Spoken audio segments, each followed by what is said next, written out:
Hello everyone, and welcome to Autocrat. This is episode 60. Already? Yeah, 60. Feels weird, doesn't it? It does. Anyway, I'm going to carry on with my intro now. Yes. This is episode 60, Iliad Part II. Diomedes is the main character. Is he? You'll find out, I guess.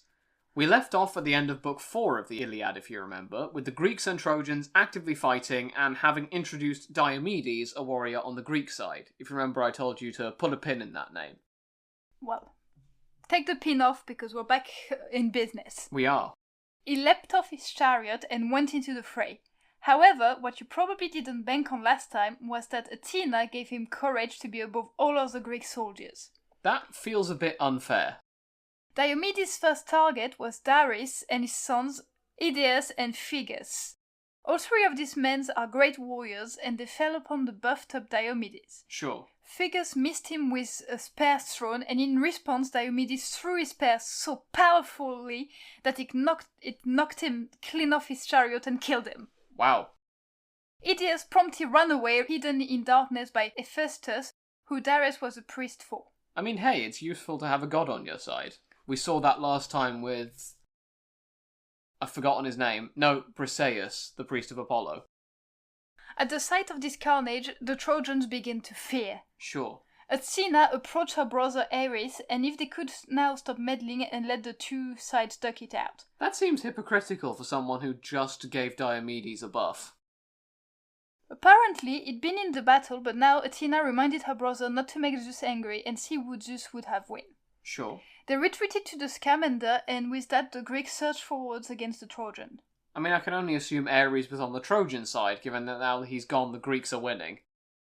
We have reports of Agamemnon and Menelaus personally killing great men, but we're not going to go into the list here.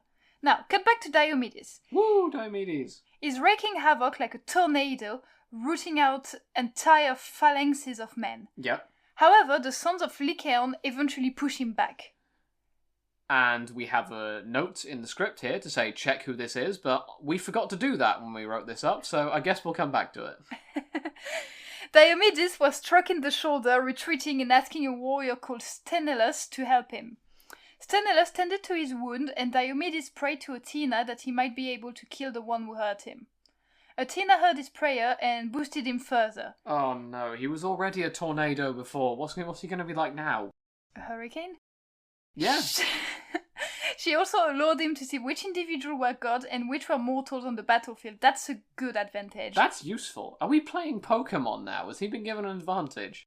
No, she cautioned him not to fight the gods. I mean, you know, they're gods. Yeah. But with the exception of Aphrodite. Because, you know, Aphrodite's fine, you can fight him. It's Aphrodite, don't worry about it. I wonder why. Does she not like Aphrodite? There seems to be a recurring theme that Aphrodite is being told that she should stay off the battlefield and this isn't her domain, so I guess it's more like, she's a wimp. Diomedes was now triple the warrior than before, again wreaking havoc.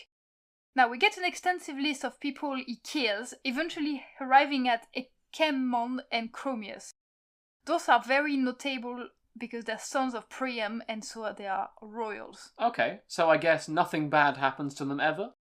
Well, they died and the armor was brought to the Greek ships. So that's already 2 sons that Priam has lost. Yep. This war's going so well. One Trojan warrior spotted Diomedes and asked a son of Lycaon called Pandarus to fire an arrow at Diomedes. This Trojan warrior was called, you might have heard of him, not sure, Aeneas. Yeah, he's not that big of a deal.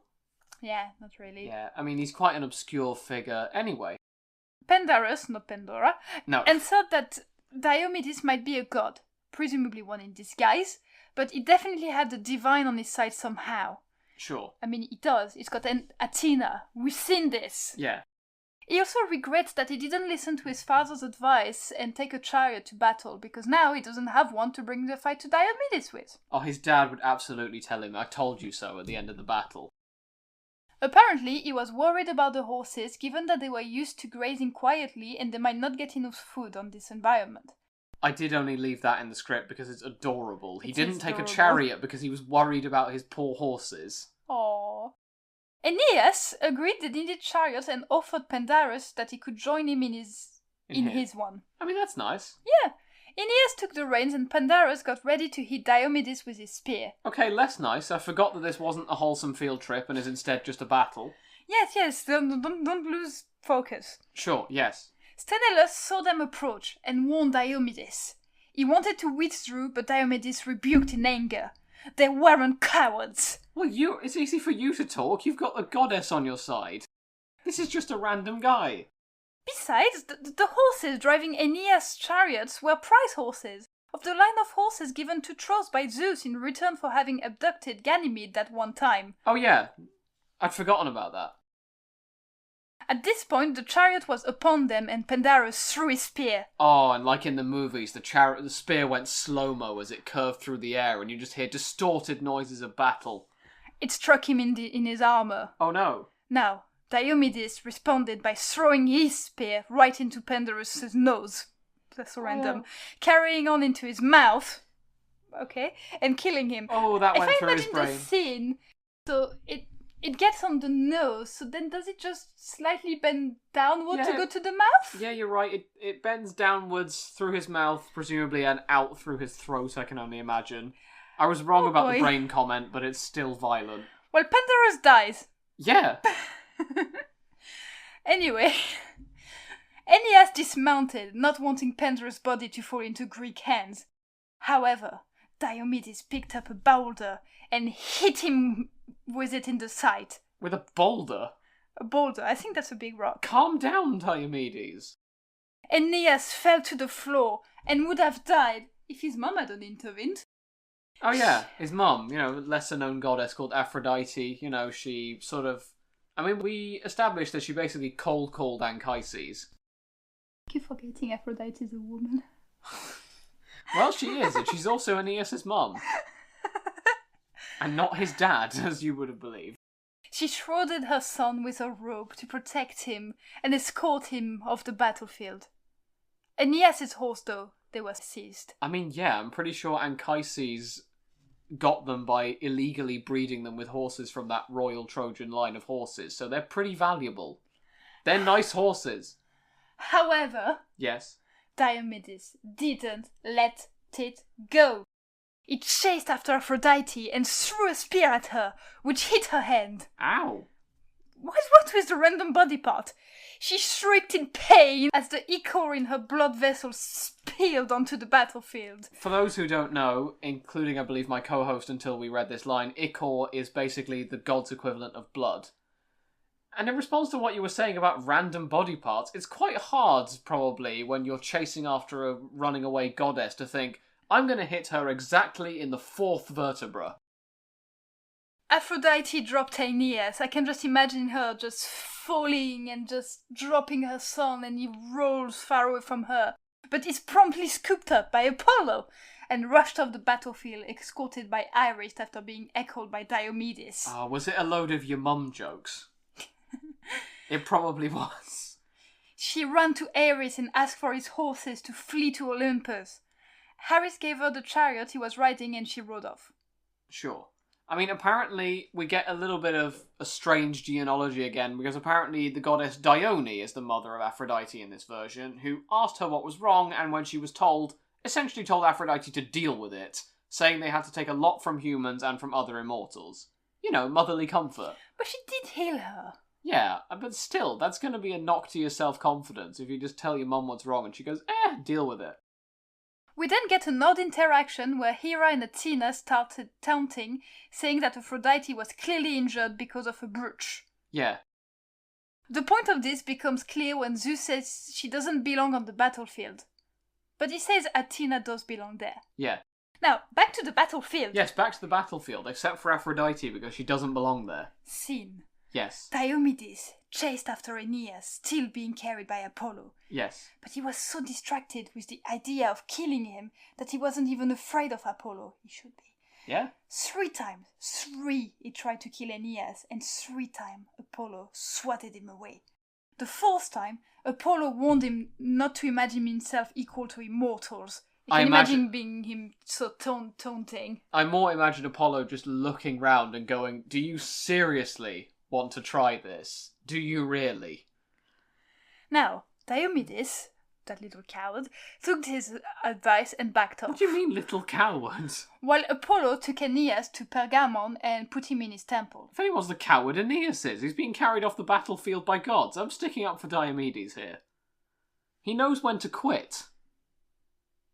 Well, a soldier never quits. So far he has not known when to quit. A soldier never quits. I don't think that's an officially sanctioned line. We're not a military podcast. Apollo met Heiress there and asked him to deal with Diomedes, stating that he attacked both Aphrodite and Apollo, as if he was an immortal. Oh, Apollo is definitely a gangster. Hey, Ares, make my little problem go away. Heiress then made his way toward the battlefield, exhorting the Trojans on while pretending to be Acamas, leader of the Thracians. Ooh.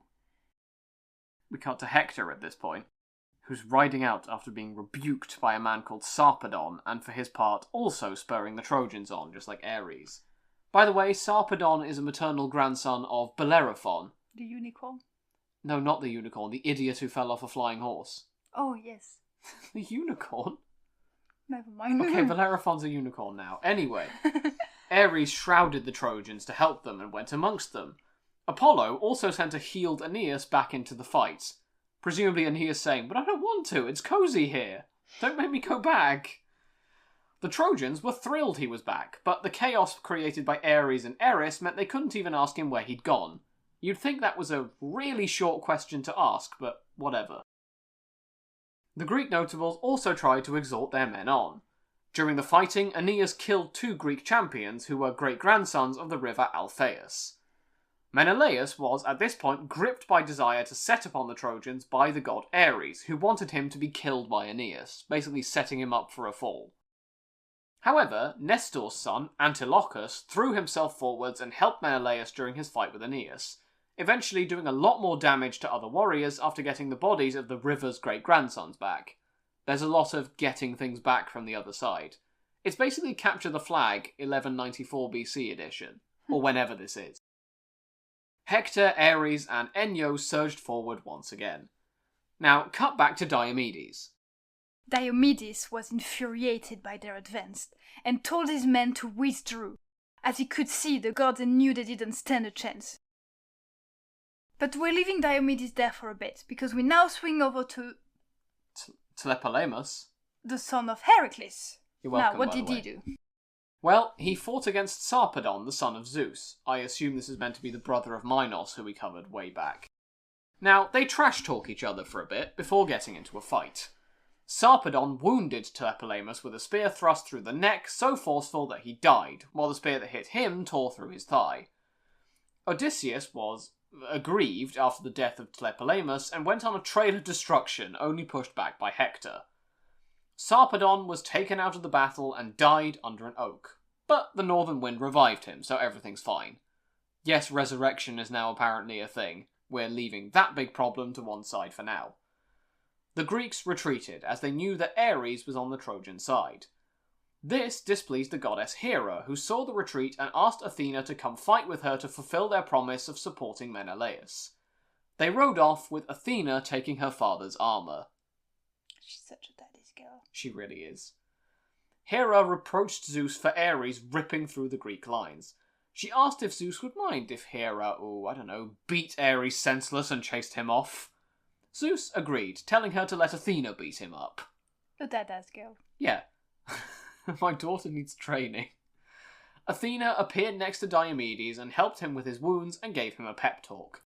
Well, basically she told him to fight, but Diomedes retorted he was only obeying her instruction not to fight any gods except Aphrodite, and Ares was now there. Yeah. She now told him again, fight Ares, and don't be afraid of the god who swapped sides.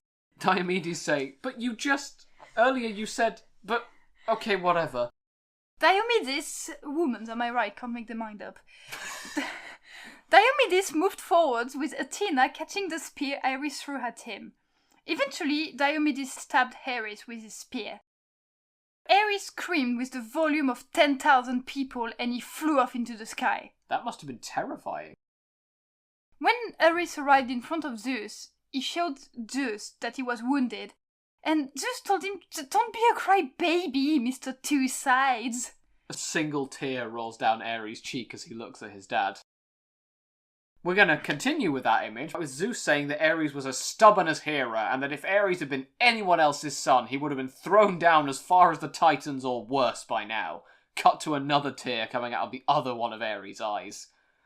Ares was healed and clothed, but presumably that little chat can't have been fun. Yeah, I can imagine Zeus being like, healing, you're so dumb, but there you go, you're still my son, but...